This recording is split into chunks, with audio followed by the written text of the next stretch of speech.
Bonjour à toutes et à tous et bienvenue sur Radio Cessort, votre rendez-vous quotidien avec l'actualité de la cybersécurité.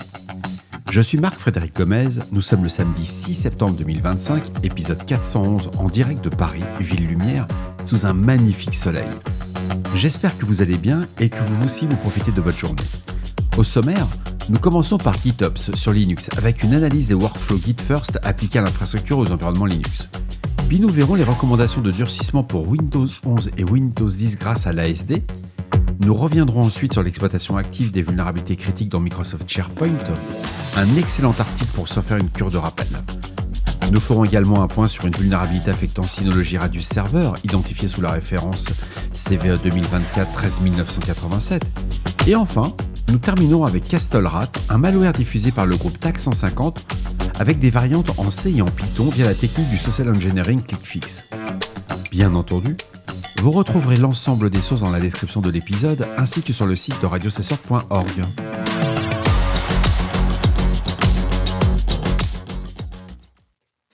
George Whitaker décrit l'usage de GitOps appliqué aux environnements Linux pour une gestion d'infrastructure en mode Git First dans Linux Journal. GitOps est présenté comme un modèle où Git sert de source unique de vérité, c'est-à-dire de confiance, et les configurations d'infrastructures, de serveurs et d'applications y sont déclarées, versionnées et auditées. Des agents spécialisés comme Flux ou Argo CD assurent une synchronisation continue entre l'écart déclaré dans Git et l'état réel des systèmes, corrigeant automatiquement tout écart. L'association avec Linux est mise en avant pour ses capacités de scripting, en particulier avec Bash, permettant d'automatiser des validations, des synchronisations d'environnement et des mécanismes de rollback. L'article insiste sur l'importance d'une structuration claire des dépôts Git, séparation entre modules d'infrastructure, composants de la plateforme et configuration applicative. Cette organisation renforce la sécurité et la gouvernance des accès. Les aspects de sécurité incluent le contrôle strict des droits dans les dépôts d'usage d'outils, de gestion de secrets externes comme HashiCorp Vault, ainsi que la traçabilité offerte par Git.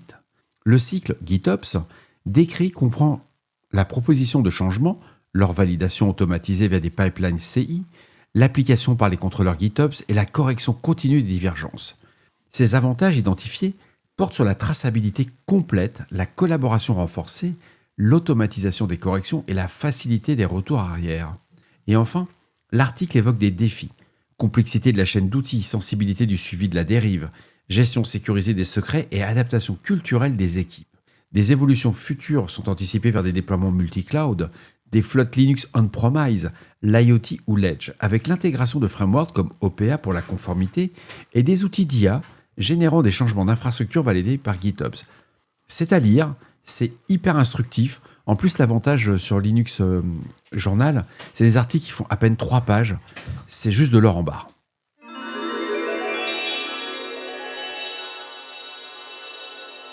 Alors, j'ai regroupé 2 articles dans cette annonce.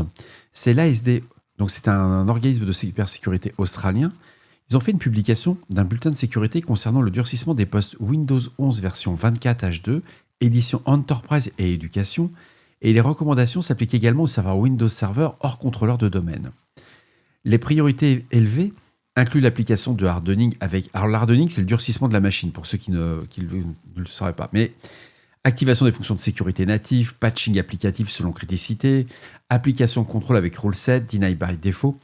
Ces articles sont tout simplement extrêmement complets. Il y en a 2, je vous ai mis les 2 liens dans la description de l'épisode. Si vous avez du Windows 11, du Windows 10 ou des serveurs Windows, je vous recommande fortement de le lire. Ça concerne plus des administrateurs ou des gens qui sont dans la technique, dans l'opérationnel. Pour des ciseaux, là, c'est un peu indigeste quand même, il ne faut pas le cacher.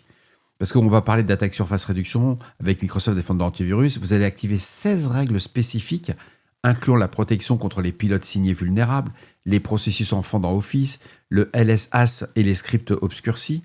Il y a aussi la protection des informations d'identification limite, le cache d'ouverture de session A1. On désactive le WIT Digest et active le Virtualisation Based Security Credential Guard. Il y a le Secure Launch, le Memory. Voilà, c'est velu, c'est le bon niveau. Par contre, j'ai essayé avec différentes IA génératives comment faire un texte narratif qui soit compréhensible à l'antenne. C'est juste impossible. C'est vraiment du brutasse, c'est le très bon niveau. Vous voulez faire du hardening, lisez. C'est vraiment le top. Je vous propose un résumé sur le feuilleton de l'été. Un article du Centre canadien pour la cybersécurité signale l'exploitation active de vulnérabilités critiques dans les serveurs on-premise Microsoft SharePoint. Alors pourquoi j'ai retenu cet article alors qu'on en a déjà parlé longuement sur Radio CSERT ? Il est en français, il est hyper complet. Il explique les vulnérabilités concernées qui sont la CVE 2025 49704, la 49706, ainsi que la 53770 et la 53771. Toutes ces campagnes utilisent une chaîne d'exploitation qu'on appelle un toolshed, et l'exploitation initiale a eu lieu toujours avant la divulgation publique des failles, soit près de 2 semaines avant l'avis de Microsoft du 19 juillet.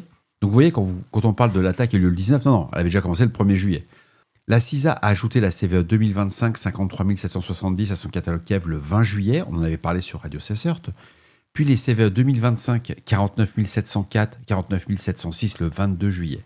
L'analyse a montré l'utilisation de charges de virus .NET en mémoire chargées dans les processus de ZIS, combinant modules de persistance, interception de requêtes, exfiltration de la base SAM, reconnaissance réseau via le SMB et interrogation LDAP.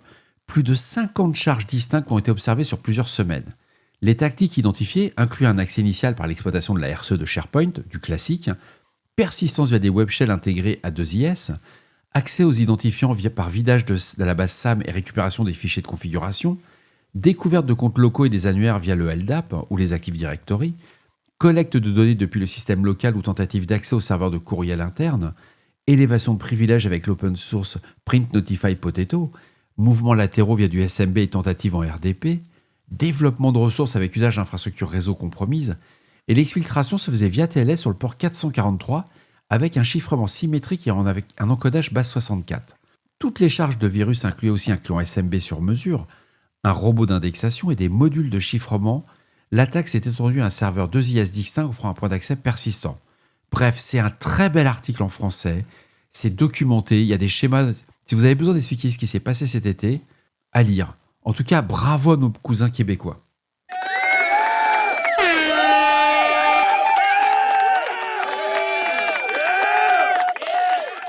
La NSSI a publié un avis du CERT-FR 2025 AVI 755 qui concerne une vulnérabilité dans les produits Synology. La faille affecte Radius Server version antérieure à la 3.0.27.139 pour SRM 1.3, la version antérieure à la 3.0.27.453 pour DSM 7.1 et la version antérieure 3.0.27.516 pour DSM 7.2.2. La vulnérabilité, référencée sous la CVE 2024-13987, permet à un attaquant de provoquer un contournement de la politique de sécurité. Bien entendu, les correctifs sont disponibles dans le bulletin de sécurité de Synology, le SA 2510 du 1er septembre 2025. Bref, on ne réfléchit pas, on patch son Synology.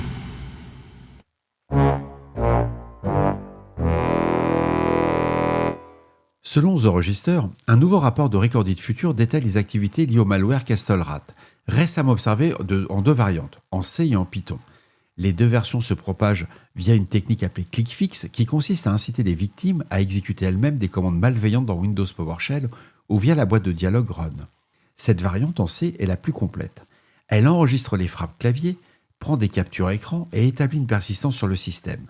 La variante Python, quant à elle, se distingue par sa discrétion avec la capacité de s'auto-supprimer et d'échapper plus facilement aux détections d'antivirus. Recorded Future indique que le groupe criminel TAC 150 est à l'origine de CastleRat. Ce collectif a déjà développé d'autres familles comme CastleBot et CastleLoader, également distribuées via de faux dépôts GitHub et des attaques ClickFix. Ces infrastructures de commande et de contrôle utilisent notamment ToxChat pour les communications chiffrées, hébergées via un fournisseur russe avec sauvegarde de données sur un VPS situé aux Pays-Bas. Et selon IBM, TAC 150 fonctionne en modèle Malware as a Services, revendant l'accès à ces machines compromises à d'autres groupes spécialisés dans l'infostealing et le ransomware. La majorité des victimes identifiées se situent aux États-Unis. Parmi les indicateurs techniques mentionnés, les chercheurs recommandent une vigilance accrue sur les ports 443, 7777 et le port 80, qui sont employés dans les communications liées à CastleRat. Et voilà, cet épisode de Radio CSERT du samedi 6 septembre touche à sa fin. J'espère qu'il vous apportera des informations claires et utiles. D'ici là, restez vigilants, surveillez vos systèmes et surtout, on ne réfléchit pas, on patch. On se retrouve demain pour un nouvel épisode. J'ai oublié d'en parler, la newsletter 27 est sortie. Je n'ai plus le nez bouché. Ah, c'est top. Vous n'avez pas idée ce que c'est que d'enregistrer un épisode sans être enrhumé et avoir ce nez qui coule. J'ai passé une semaine avec un rhume. Alors, pour l'auditeur qui m'a envoyé un message, non, ce n'est pas un Covid long. C'est juste un rhume et top. Ouais, c'est le kiff d'enregistrer, de pouvoir parler, de s'exprimer. Pardon. Donc, je vous dis à demain. Prenez soin de vous. Je vous embrasse très fort et toujours de bonne humeur.